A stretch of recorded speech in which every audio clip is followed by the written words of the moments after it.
Hello and welcome. Let me ask you a question you may have asked yourself many times before. What if I'm too late? What if others are already far ahead? What if I missed my moment? This fear is quiet but powerful. It doesn't scream. It whispers and slowly stops you from moving. This story is about that fear. Not the fear of failure, but the fear of starting late. As you listen, this story will help you improve your English listening skills, but more importantly, it may help you understand something deeper about your own life. Because the truth is simple, yet uncomfortable. Most people don't fail because they are too late. They fail because they never start. Listen carefully. Chapter 1. Everyone is ahead of me. It usually starts quietly. You open your phone, you scroll, you see people your age or younger achieving things you once dreamed about. Someone just graduated, someone launched a business, someone moved abroad, someone looks confident, successful, complete. And without noticing, a thought slips into your mind. I'm late. You don't say it out loud, but it stays with you. It follows you during the day, it sits with you at night. Comparison is subtle but powerful. It doesn't just show you where others are, it convinces you that you don't belong on the same path anymore. You start measuring your life by someone else's timeline. Their success becomes proof of your failure. Their progress becomes your excuse to stop. But what you don't see is the full picture. You don't see their doubts. You don't see their struggles. You don't see the years they felt lost, just like you do now. Still, the feeling remains.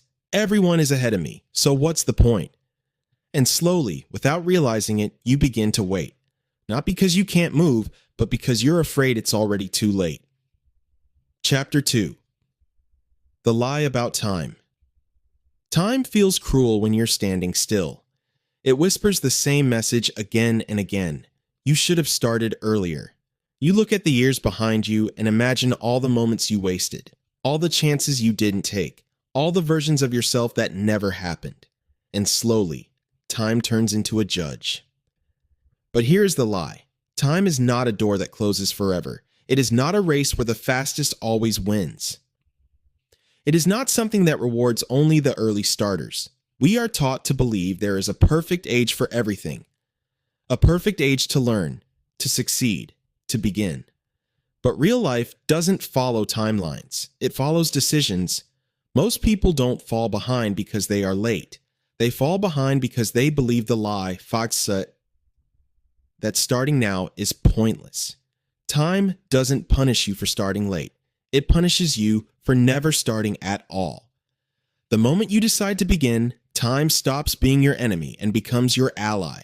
The lie about time is powerful, but the truth is stronger. Chapter 3. Stories you never hear. We love stories that begin early. The child prodigy, the young genius, the overnight success that looks impressive on paper.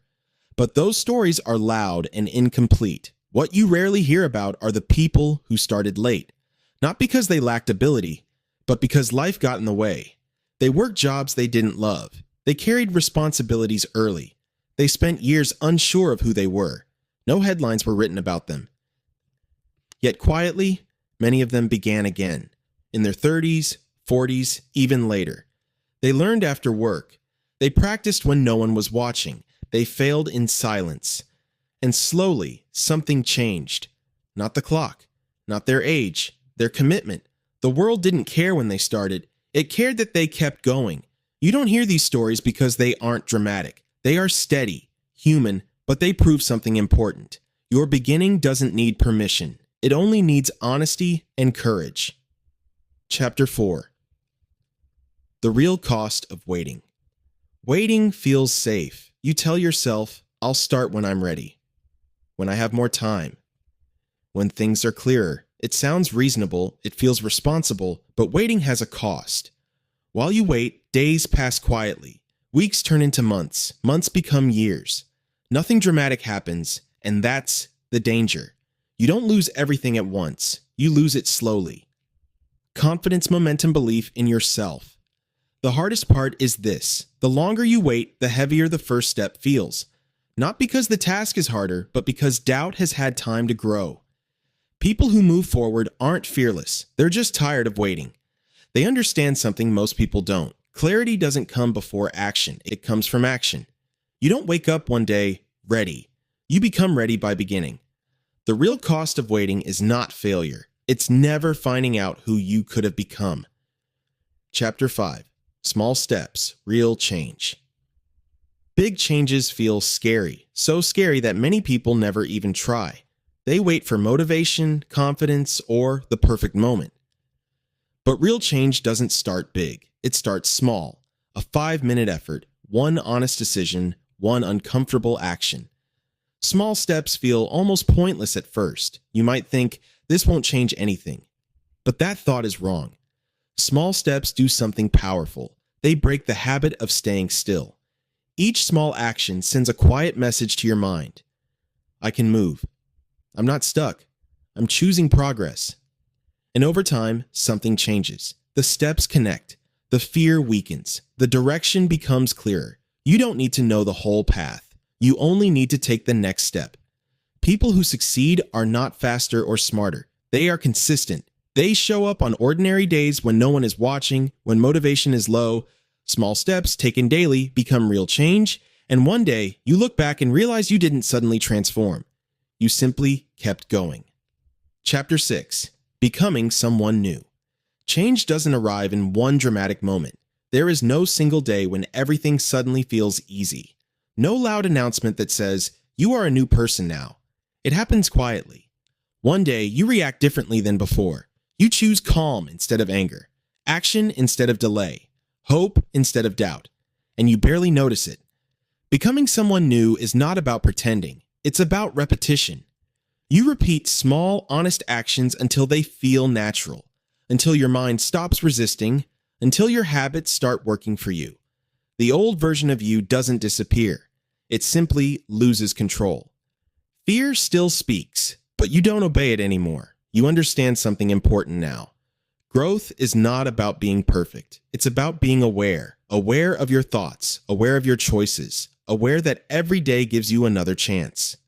You are not late. You are not broken. You are not behind. You are becoming. And that process, slow, uncomfortable, real, is exactly what makes it meaningful. If you are listening to this right now, this moment is not an accident. Something inside you is ready to move, ready to let go of excuses, ready to become stronger than yesterday. Remember this, you do not need to change your whole life in one day.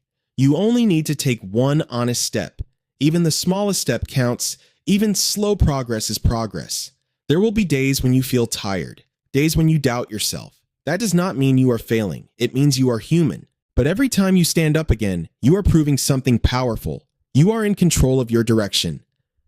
So breathe deeply, trust the process, and keep going, even when no one is watching. Your future self is already proud of you. If this story helped you, stay with us, keep learning, and keep growing. Subscribe to the channel and walk this journey together. You are not alone, and this is only the beginning.